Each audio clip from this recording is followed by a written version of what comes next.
Una sa lahat, News 5 exclusive, babaeng papasok sa trabaho, nabundol ng truck sa pedestrian lane sa Cebu City.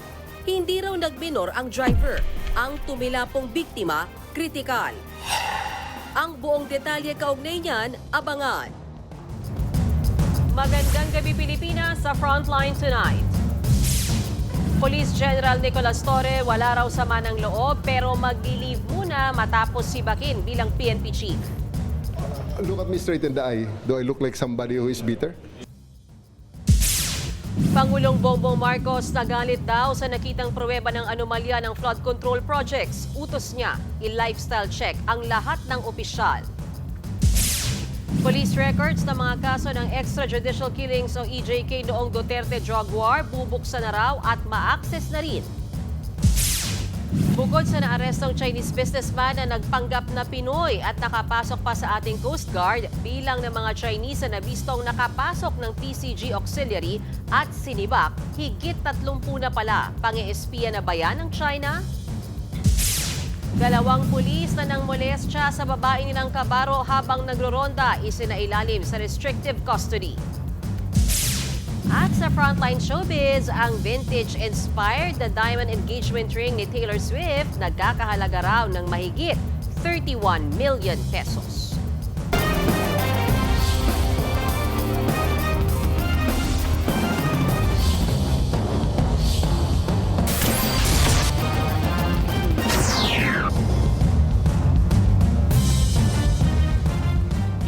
Bitter si dating PNP Chief Nicolas Torre III kasunod ng biglang pagkakasibak sa kanya. Ayon naman sa palasyo, may ibang posisyong inaalok kay Torre. Nasa frontline ng balitang yan si Marian Enriquez. Matapos sibakin bilang PNP Chief, nagsalita na si General Nicolas Torre III. Wala raw siyang sama ng loob kina Pangulong Bongbong Marcos at DILG Secretary John Vic Remulla at sa mga kasamahan niya sa PNP. Pero magli-leave daw muna siya. Look at me straight in the eye. Do I look like somebody who is bitter? Wala nga akong sama ng loob and I'm a good soldier. Kung may order, I just follow it. This is not the first time that this happened in my career. And, I just came back, bounced back, and do something again and be credited for it. Reading myself. Ganun lang. Maglalabas daw siya ng statement para idetalye ang pagkakasibak sa kanya. I'm still composing my thoughts and I'll be making a statement in due time. Matapos sibakin si Torre, sabi ng Malacanang, inaalok daw siya ng bagong posisyon sa gobyerno. Hindi pa po natin maisisiwalat ang detalye patungkol po dito. Pero confirm po na may inaalok pong posisyon. Sagot lang dyan ni Torre, Masyado namang nauna ang karwahe dyan. Pag tatanggapin o hindi, wala pang ang announcement kung meron man. Executive privilege, pwede. matatandaan nitong August 15, nagsumite ng resignation bilang NBI Director si Jaime Santiago. Kaya may bakanting posisyon. Bukas ba dyan si Torre sakaling ialok ito sa kanya? I'm not qualified for it. Kanina binisita ni Torre ang opisina ni ML Party List Representative Leila De Lima. Binati lang daw ng general ang kongresista at nagdala ng cake dahil birthday nito ngayon. Kabilang si De Lima sa mga kumikwestiyon sa pagtanggal kay Torre bilang PNP chief. Ang pumalit kay Torre ay ang PNP OIC ngayon na si Lieutenant General Jose Melencio Nartates. Mensahe sa kanya ng sinibak na PNP chief, I wish him well. nilinaw ng palasyo na walang nangyayaring hidwaan sa ilalim ng Administrasyong Marcos. Sa kabila yan ng sinasabi ng ilang kongresista na tila may awayan sa loob ng PNP. Naiintindihan ni General Torre kung ano yung naganap at nirerespeto rin po niya kung ano po yung naging desisyon ng Pangulo. Nagbabalita mula sa Frontline, Marian Enriquez. News 5. Ibabalik ni PNP Officer in Charge Jose Nartates Jr. ang mga binalasang opisyal ni dating PNP Chief Nicolas Torre. Ayon kay Nartates, natural ang balasahan pero dapat ay naayon sa kagustuhan ng NAPOLCOM. Nasa frontline ng balitang yan si Mon Gualvez. Matapos italaga bilang officer in charge ng Philippine National Police, nakatakdang ipatupad ni Police Lieutenant General Melencio Nartates Jr. ang resolusyon ng National Police Commission o NAPOLCOM na nagbabalik sa 12 binalasang opisyal ng PNP. Maaalalang isa ito sa sinabi ni Interior Secretary John Vic Remulla na naging konsiderasyon ni Pangulong Bongbong Marcos kaya sinibak sa pwesto si Police General Nicolas Torre III bilang PNP Chief. Nagpatupad kasi ng reshuffle si Torre nang hindi pinapaalam sa NAPOLCOM at sa Department of Interior and Local Government. Para kay Nartates na kabilang sa mga inilipat noon ni Torre, normal lang naman ang pagpapatupad ng revamp lalo't kung may mga opisyal na magre-retiro na sa serbisyo. Pero gate ng acting PNP chief, dapat ay naaayon ito sa kagustuhan ng NAPOLCOM na siya nagsusupervise niya sa kapulisan. Alam nyo, ang NAPOLCOM, siya ang watchdog sa PNP. Siya ang repository ng ating mga policies and circulars. Pagka hindi natin sinunod, para saan pa yung batas, no? Isa sa posibleng maapektuhan din ang pagpapalit ng PNP spokesperson na hinahawakan ngayon ni Police Brigadier General Jean Fajardo. Sabi ni Nartates, kinukonsidera niyang manggaling ang tagapagsalita mula sa Public Information Office na pinamumunuan ni Police Brigadier General Randolph Tuanyo. Pag-aaralan nga, dahil designated siya na spokes, ano? Nandito ang ating PIO, under naman yun doon dapat. Di parehas kami, yung OCPNP, Office of the Chief, merong spokesperson at merong PIO, parang iisa lang ata yun. Sa ngayon, hawak pa rin ni Fajardo ang pagiging direktor ng PNP Controllership. Walang binanggit na petsa o timeline si Nartates sa pagpapatupad ng NAPOLCOM resolution. Nagbabalita mula sa Frontline, Mon Gualvez, News 5. Nagalit daw si Pangulong Bongbong Marcos nang ipakita sa kanya ni Mayor Benjamin Magalong ang mga pruweba ng anomalya sa flood control projects. Kasunod niya iniutos ng Pangulo na i-lifestyle check ang lahat ng opisyal ng gobyerno. Nasa frontline ng balitang yan si Maricel Halili. PR stunt lang daw. Yan ang banat ni Acting Davao City Mayor Baste Duterte sa investigasyon ni Pangulong Bongbong Marcos sa mga maanomalyang flood control projects. PR stunt niya. O kung serious talaga siya, then why not file a case? Buwelta riyan ni Palace Press Officer Undersecretary Claire Castro. Nasaan po siya ngayon? Nasa the Netherlands. Wala po sa Davao City. Okay. Kung sinasabi niya po na ito'y PR stunt, manood na lamang po siya. Sigurado raw na may kakasuhan ang Pangulo sa mga mapapatunayang sangkot, kaalyado man o hindi.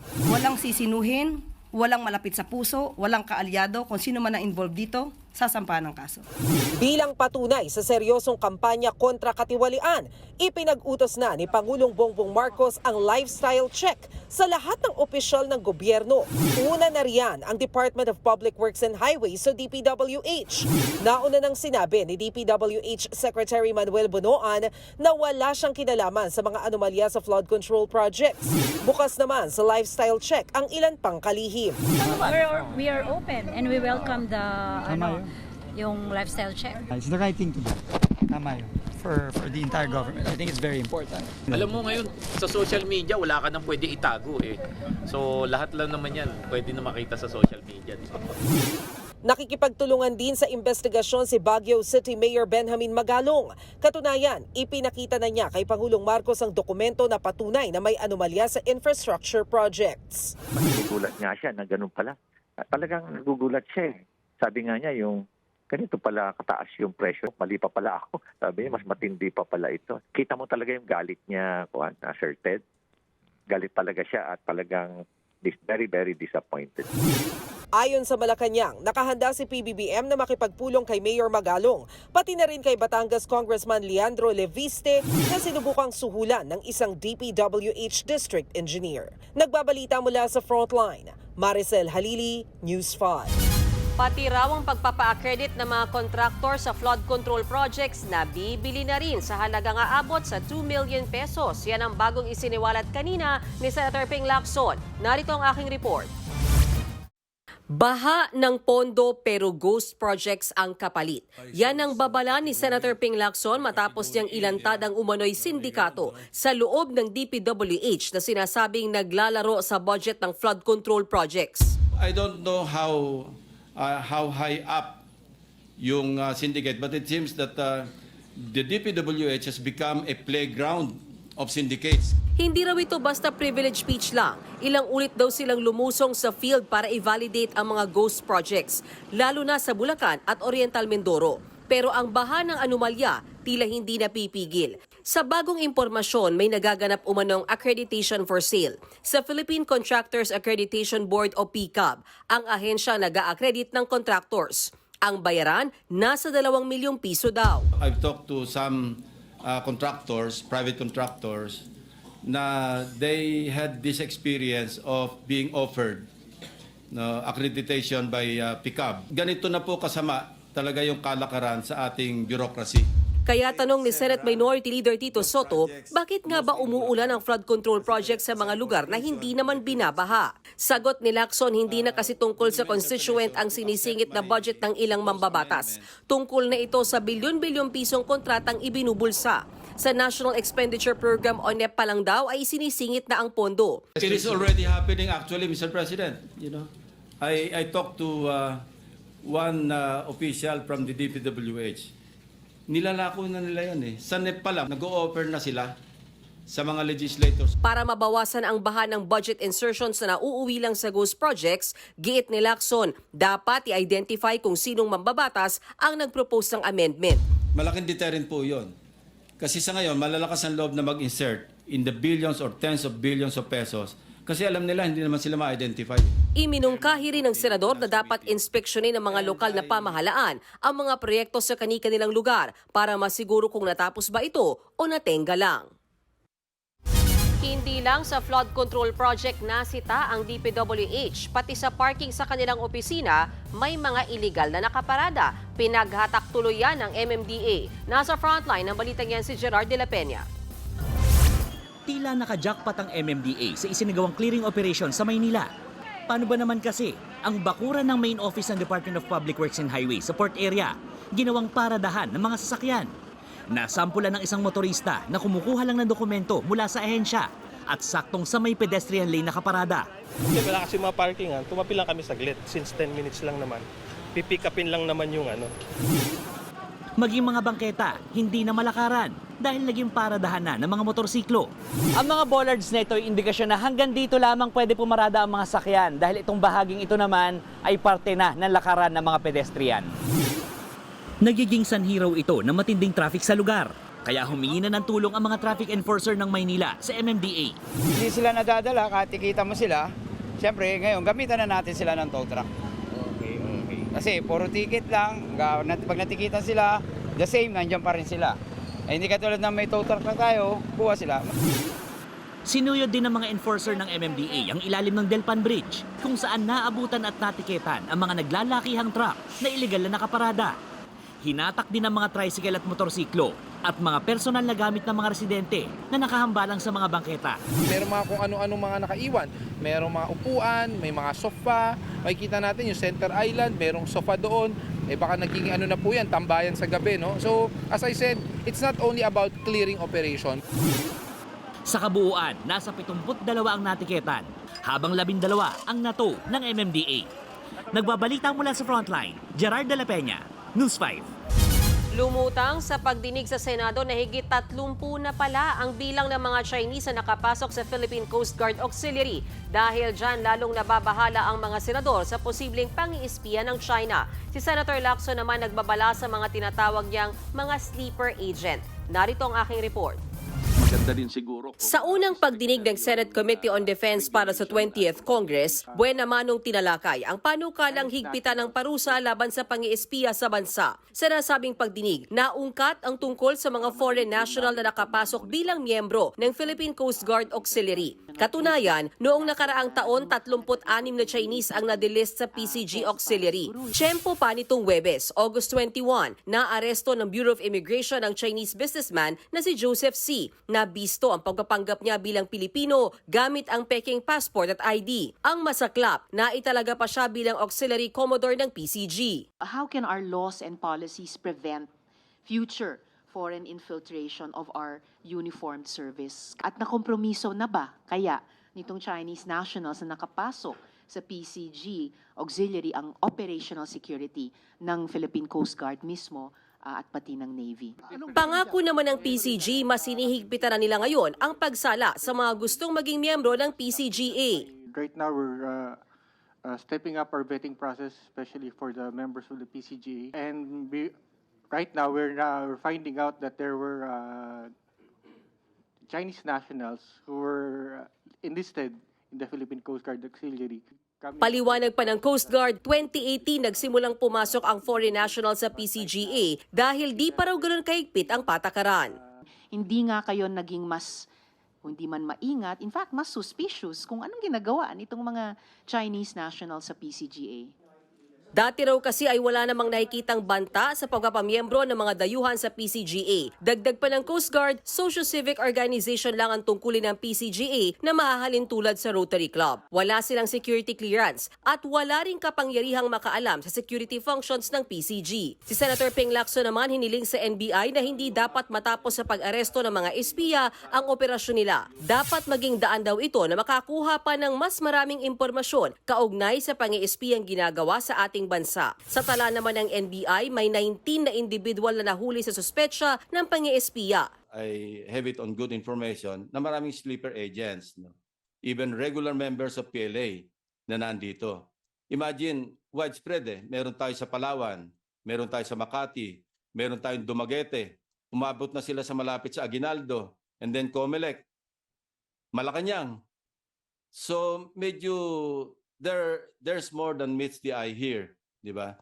So kailangan talaga yung pursuit operations natin walang let up. Tingin pa ng NBI baka dapat tignan ang posibilidad na maparusahan din ang mga asawang Pilipino na nagpapagamit daw sa isang foreign threat actor. Baka i-remote control ito at maiwan dito yung asawa o kaya yung anak nila at sila na ang magsagawa nitong ng pangangalap ng intelligence information or other information affecting our national security. Inamin naman ng NAPOLCOM na nagsasagawa sila ng targeted investigation sa mga EJK o extrajudicial killings na nangyari noong Duterte drug war. Sa budget hearing sa Kamara, kinwestiyon ni Akbayan Party List Representative Chel Jokno kung bakit hanggang ngayon ay tinatago pa rin ng PNP ang mga dokumento sa Commission on Human Rights. Kahit halos 4,000 kaso ng EJK ang iniimbestigahan. Depensa ng ilang police station, confidential daw. Pero giit ni Jokno, hindi ito excuse para itago ang impormasyon. Sabi ng NAPOLCOM, may direktiba na ngayon na buksan ang access sa mga record na ito. We're actually doing a targeted investigation on the EJ case. We had a talk with the previous leadership of the PNP. In fact, I was there alongside Representative De Lima. And the direction right now is to actually provide access to investigative bodies because that should be the course of things. Sa pool sa CCTV ang pagbundol ng truck sa isang pedestrian sa Cebu City. Kritikal ang biktima habang nakakulong na ang driver ng truck. Naa sa frontlining balita si John Aroa ng News 5 Visayas Exclusive. Bumaba mula sa motorcycle taxi ang babaeng ito sa intersection sa Barangay Poblacion Pardo sa Cebu City kahapon. Naglakad siya papunta sa pedestrian lane at tumawid. Pero bago pa man makarating sa gitna ng kalsada, nabangga siya ng truck na may kabilisan ng takbo. Sa lakas ng impact, tumilapo ng ilang metro ang babae. Saktong may napadaang police mobile sa lugar, kaya agad silang nakatawag ng rescuers. Base sa investigasyon, papasok sa trabaho ang biktimang si Joselet Bailon ng masagasaan. Ayon sa barangay, accident-prone ang lugar. Hindi rin daw nagminor ang truck driver kahit may pedestrian crossing at intersection doon. So siguro mayroon silang mga study, no, maglagay ng mga traffic lights para pag stop talaga, walang dadaan, no? Kasi highway ito Patuloy pang inoobserbahan si Bailon na nasa critical na kondisyon. Nakakulong na ang truck driver na maharap sa reckless imprudence resulting in physical injuries. Nagbabalita mula sa frontline, John Aroa, News 5, Visayas! Pumanaw na ang isa sa 2 estudyanteng nabagsakan ng debris mula sa isang condominium sa Tomas Morato, Quezon City. Ilang araw ding nakipaglaban sa intensive care unit ang biktimang si Carl Jaden Baldonado dahil sa tama sa kanyang ulo. Ayon sa ama ng bata, masakit man ang nangyari, nagpapasalamat pa rin sila sa Diyos sa pagkakataong makapagpaalam sa anak. August 12 nang mabagsakan ng semento si Carl habang naglalakad kasama ang dalawa pa niyang kaklase. Nasa ICU pa rin ang isa pang biktima. Ayon sa Quezon City Government, nakikipag-ugnayan na sila sa pamilya ng biktima para mag-abot ng tulong. Pinaplansya na rin daw ng QCPD ang mga isasampang kaso para mapanagot ang mga responsable sa insidente. Arestado naman ang 3 reseller ng nakaw na imported na karne ng baka sa Quezon City. Ang mga ibinenta nilang karne, tinangay raw ng trucking service mula sa nag-angkat nito. Nasa frontline ng balitang yan si Dave Abuel. Nasa forklift pa ang kahon-kahong karne ng baka ng masabat ng mga tauhan ng NBI Organized and Transnational Crimes Division sa isang cold storage facility sa Quezon City. 500 kilo ng imported na karne ang inabutan sa lugar. Lahat yan, nakaw. Ayon sa NBI, bahagi yan ng 23 tonelada ng karneng inangkat ng isang complainant mula Australia na may halagang nasa halos 7 milyong piso. Pero mula Pierre, hindi na ito na-deliver at ninakaw na ng tracking service, nakausap lang ng complainant online. Pumunta kaagad yung importer sa BOC para i-track yung container. Nung pinuntahan nila, yung GPS na lang nandun. Nakahiwalay na, wala yung truck doon. Nagulat na lang daw ang complainant na may nagbebenta na online ng mga box ng karne na inangkat niya. Same brand nung imported. Actually, yung box nung beef, nakalagay doon kung ano yung lot number, ano yung... So, alam na alam ni complainants yun kasi may kasama yun sa packing list na pinadala nung supplier nila.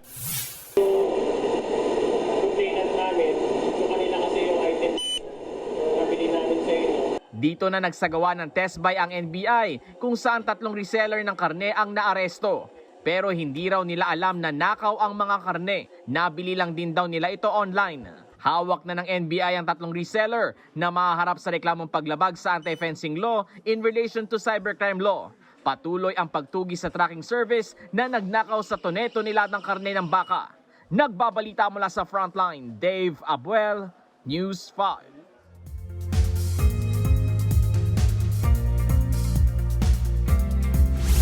Posibleng maging bagyo ang bagong low pressure area sa West Philippine Sea. Higit 200 kilometers ang layo niyan sa kanluran ng Iba, Zambales. Kung maging bagyo sa loob ng PAR ay tatawagin itong Jacinto.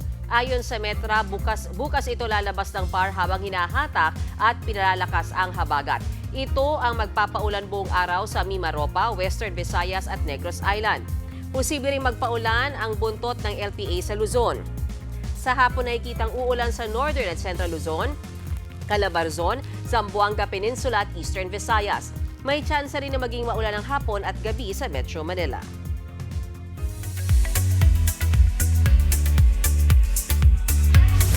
Sa showbiz, nakaka-happy heart. Engaged na si American singer-songwriter Taylor Swift sa boyfriend niyang si NFL star Travis Kelce.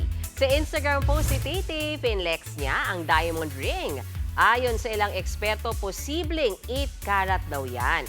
Sa tansya nila, nagkakahalaga ang vintage-inspired engagement ring ng 31.5 million pesos. 2 taon na ring mag-on sina Taylor at Travis bago ma-engage. Sa ngayon, kanya-kanya ng isip ang Swifties ng wedding hashtags para sa dalawa. Susunod, higit 200 flood control project sa Maynila, wala raw permit. Digital monitoring sa flood control projects inilunsad. Babaeng pulis nagreklamong minolestya ng 2 kabaro niya sa Marikina. At mga sundalo ng Pilipinas at Australia sumabak sa alon exercise. Magbabalik pa ang Frontline tonight.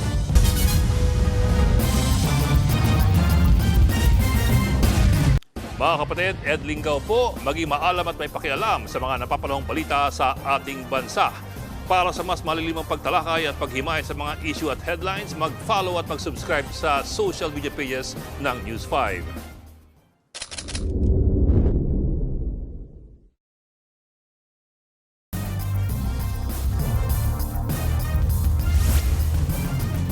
$14 billion pesos ang bumahang pondo sa flood control project sa Maynila. Pero nabuking na wala palayang mga permit. Nasa frontline ng balitang yan si Camille Zamonte. Mula 2022 hanggang ngayong taon, higit 200 flood control projects ang itinayo sa lungsod ng Maynila. 14 billion pesos ang halaga niyan. Pero nadiskubre ni Manila Mayor Isko Moreno na ni isa sa mga proyekto walang kaukulang permit mula sa LGU. Inaprubahan daw ng DPWH ang proyekto kahit klaro umanong paglabag ito sa Local Government Code at ibang ordinansa. So most of it finished already. Bumaha ng pondo sa Maynila, bumaha pa rin sa Maynila. Itong lahat ng ito ay walang permit sa lungsod.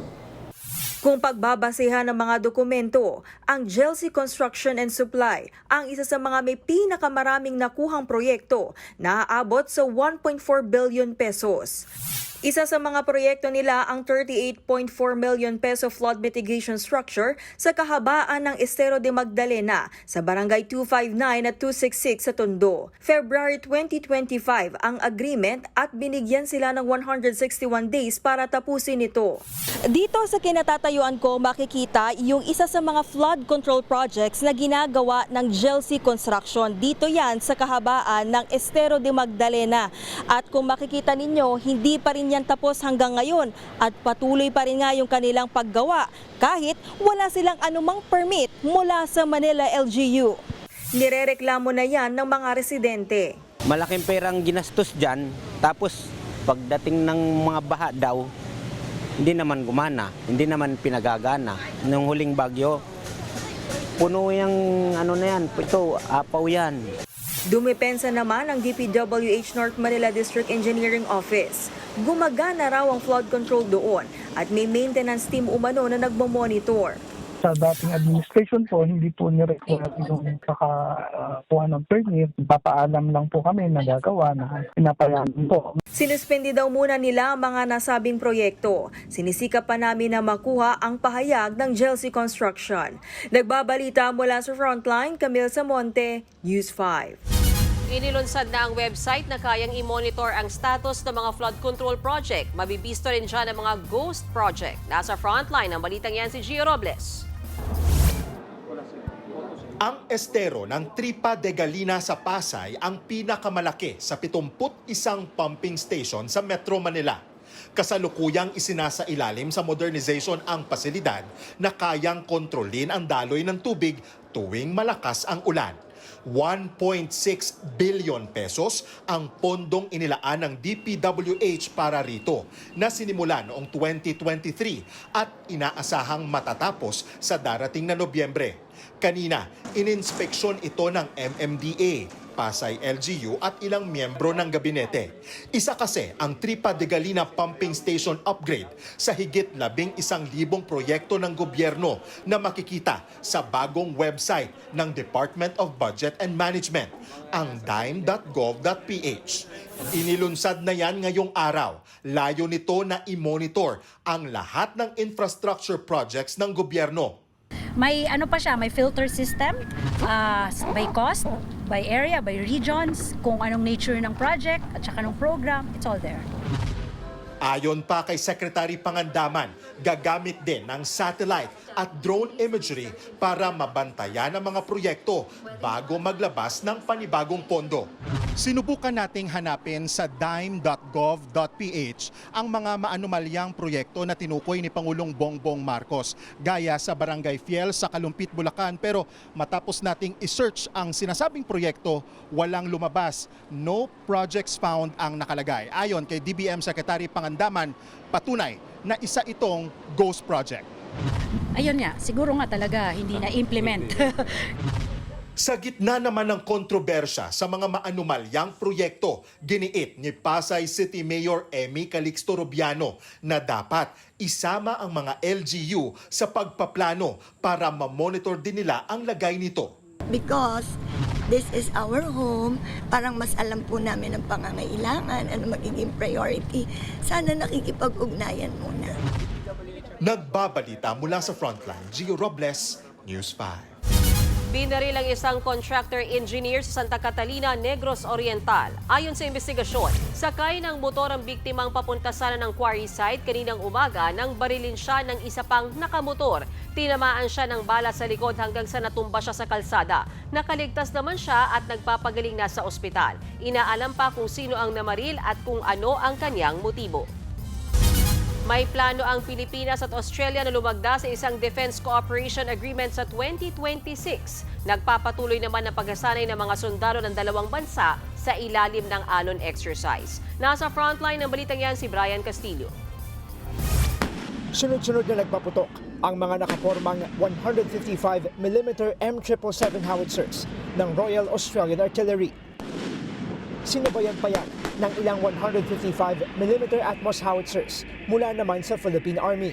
Bahagi ito ng Combined Arms Live Fire Exercise sa Fort Magsaysay sa La Nueva Ecija sa ilalim ng nagpapatuloy na Alon exercise ng Pilipinas at Australia. Mabilis magpaputok at mag-reload ng bala sa kanyon ang mga Australiano. Isang bala sa bawat 3 segundo, sapat para hindi na raw makapalag ang kalaban. Bukod sa artillery units, nagpalipad din ng ilang air assets tulad ng T-129 attack helicopters ng Philippine Air Force. Nagsilbing close ground air support ang mga ito na umalalay sa mga tropang nakikipagbakbakan sa lupa. Ilang aircraft naman ng Australia at Pilipinas ang minabuting hindi na lumipad ng mas mababa dahil sa masamang panahon. Sinubukan din ng mga sundalong Pinoy at Australian ang iba pang mga armas, gaya ng mortars at Javelin anti-tank weapon system. Ito na ang isa sa mga huling pagsasanay sa ilalim ng Alon exercise na pinakamalaking military drill ng Pilipinas at Australia.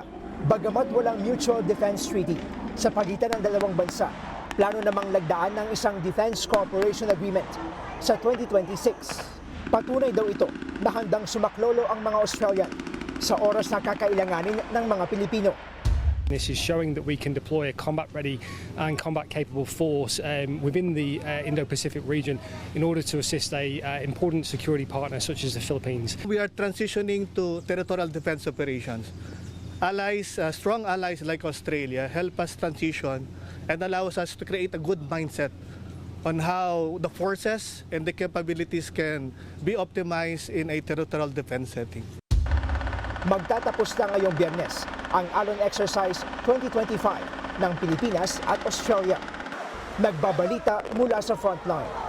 Brian Castillo, News 5. Dalawang pulis Marikina ang isinailalim sa restrictive custody matapos umanong mangmolestya ng kabaro nilang babaeng pulis. Ayon sa Eastern Police District, magkakasamang nagra-rounds ang tatlo nang mag-aya ang lalaking sarhento at patrolman na magkape. Pinarada raw ang police mobile o mobile sa madilim na bahagi at doon na nangyari ang pangmumolestya.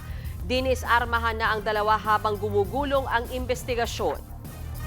It is really disheartening na may nangyaring ganyan if the result of the investigation would warrant the filing of criminal and administrative charges. Yun ay gagawin natin.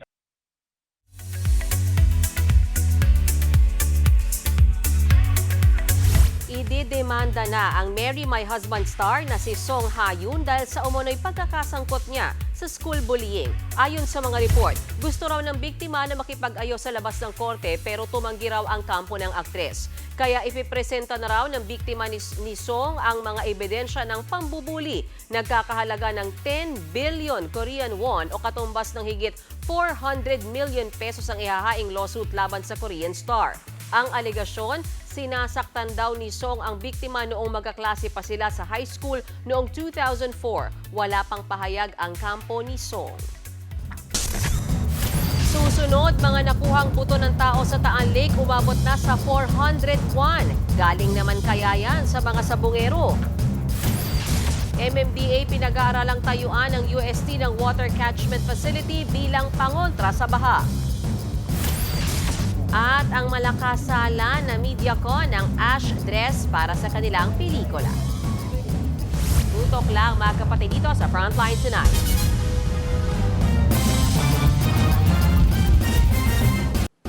Mga kapatid, Mean Los Baños po, huwag magpahuli sa mga balita at impormasyong dapat ninyong malaman. Para sa mas malawak na balitaan at diskusyon, mag-follow at mag-subscribe na sa social media pages ng News 5.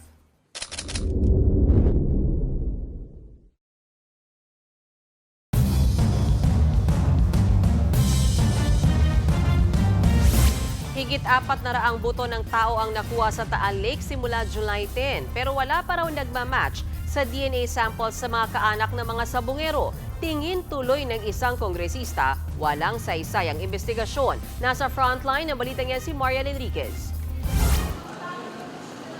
Higit isang buwan na nang simula ng paghahanap sa mga nawawalang sabungero sa Taal Lake. Sa pagdinig kanina ng Kamara, simula July 10 ay umabot na sa 401 ang nakuhang kalansay ng tao mula sa 17 lokasyon sa lawa. The recovered sacks or mesh nets containing the human skeletal remains are usually tied to or attached to 2 sacks containing sand that serve as sinkers. 163 sa mga buto ang sinuri kong tugma sa DNA samples ng 29 na kaanak ng mga sabungero. Pero may nagmatch naman kaya? As of the report namin, sir, wala pa pong nag-match. Wala pa? Opo, doon sa mga samples na nakuha namin sa mga relatives. Habang ang ibang buto tuluyan na raw nabulok kaya hindi na magamit. Tingin tuloy ni House Committee on Human Rights Chairperson Benny Abante, magiging walang kwenta yung investigation nyo as a clues because of that. pero depensa ng Department of Justice, hindi pa raw tapos ang kanilang pagsisiyasat. Hindi pa po kasi nakukumpleto ang mga DNA samples of the 34 missing sabongero relatives. So meron pa naman pong mahigit 300 samples pa ang hawak ng forensic group. Nabanggit din sa pagdinig na may ilang kamag-anak na raw ang binayaran na umano para manahimik. Meron po kasing mga kamag-anak ng mga missing sabongeros ang napabalitang nagpabayad na. Sa kabila nito, kumpiyansa pa rin ng PNP na hustisya pa rin ang mananaig. Sana naman hindi manguna ang pera dito. Tell you that I intend to finish this investigation hanggang At hindi ka kayang bayaran, correct? Hindi po ako kayang bayaran. Sa parehong pagdinig din, sinabi ng Department of Information and Communications Technology na higit 50 mil na ang naisarang online sabong website simula 2023. Pero tanong ni House Deputy Minority Leader Bong Suntay, bakit walang naaaresto gayong 2022 pa mula ng iban ang isabong sa bansa? Kung hindi hinuhuli yung operator, talagang palipat-lipat lang ng site yan. Depensa ng DICT at PNP, pahirapan ang paghuli dahil sa anonymity ng mga kriminal. Karamihan din daw kasi sa mga website ay ino-operate sa labas ng bansa. Nagdududa nga ho kami na yung mga sabong na yan po are not actually live or are performed in the Philippines po. Kaya po tayo walang nahuhuli dahil through VPN, it encrypts internet traffic. Nagbabalita mula sa Frontline, Marian Enriquez, News 5. Taon-taon na lang tuwing tag-ulan nalulubog sa baha ang ilang kalsada sa Maynila, kabilang dyan sa Espanya. Para maibsan yan, pinag-aaralan ng magtayo ng water catchment facility sa loob mismo ng University of Santo Tomas. Nasa frontline ng balitang yan si Gio Robles. Kaunting ulan lang, baha agad sa Espanya Boulevard sa Maynila. Relate much dyan ang mga estudyante. Kaya bilang solusyon, balak ng Metro Manila Development Authority o MMDA na magtayo ng water catchment facility sa loob ng University of Santo Tomas. Galing po kami ngayon lang sa UST to propose yung pong water catchment po doon sa UST field. Very accommodating naman po yung pamunuan ng UST. They just have to present it po sa kanilang board for approval. Una nang sinabi ng MMDA na may parehong proyektong itatayo sa Campo Aguinaldo sa Quezon City, ang headquarters ng Armed Forces of the Philippines. Nakatakdang simulan yan ngayong taon. Ang water catchment facility ay parang malaking tangke sa ilalim ng lupa na magsisilbing imbaka ng tubig ulan. May lawak na 8,000 square meters o katumbas ng isang football field ang water catchment facility na presenta ng MMDA sa UST. Nasa 72,000 cubic meters ng tubig ang kaya nitong maipon. Katumbas yan ng halos 30 Olympic-size swimming pools. Yung baha naman po sa UST sa amin pong computation sa 0.5 meters po na baha doon sa Espanya is around mga 36 to 38,000 cubic meters lang. So, dinoble po namin yung capacity para po to ensure na yung return period po ay mas mahaba. Sa ilalim din ng plano, magiging parking area ang unang palapag ng catchment basin na pwedeng ipagamit sa mga estudyante at empleyado ng UST. Pero MMDA pa rin ang magpapatakbo ng mismong pasilidad. Hindi pa masabi sa ngayon ni Artes ang halaga ng proyekto. Bukod sa UST at sa Campo Aguinaldo, target din ng MMDA na maglagay ng water catchment sa Liwasang Bonifacio, Raha Sulaiman Park at Ninoy Aquino Wildlife Park. Nagbabalita mula sa Frontline, Gio Robles, News 5. Nilinaw ng palasyo na hindi suspendido si Health Secretary Ted Herbosa. Katunayan, nakadalo pa si Herbosa sa pagdinig ng Kamara kanina kasamang iba pang DOH officials. Ayon sa ahensya, nagbigay ng briefing si Herbosa sa mga kongresista tungkol sa prioridad na budget ng pamahalaan sa public health. Usap-usapang isa sa ilalim sa preventive suspension si Herbosa dahil sa ilang issue, kabilang umano'y unliquidated 1 billion cash transfer umano sa UNICEF. Wala pang tugon dyan si Herbosa.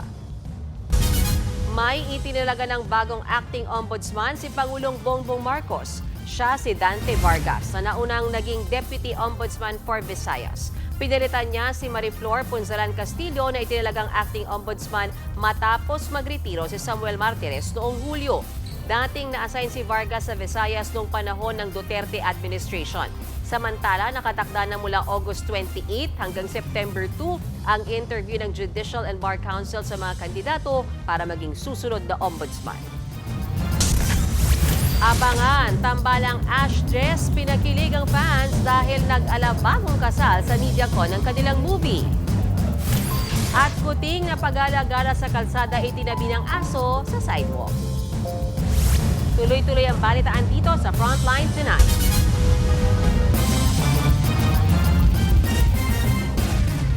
Mga kapatid, Johnny Alipon po, maging updated sa latest entertainment at lifestyle. Huwag magpahuli, mag-follow at mag-subscribe na sa social media pages ng News 5.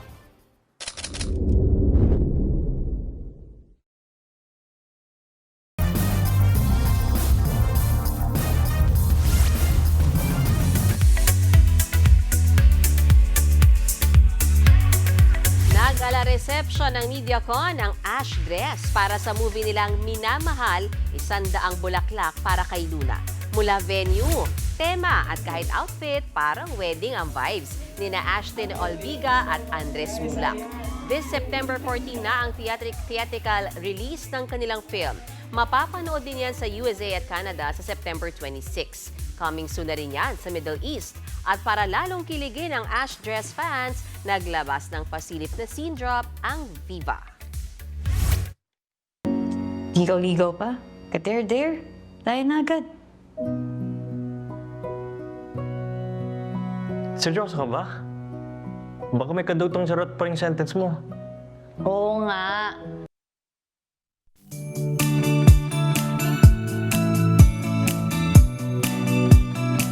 Uy, para naman sa ating pabaong pampag-good night, sabi nila, laging magkaaway ang aso't pusa pero ibahin nyo ang nahanap namin online.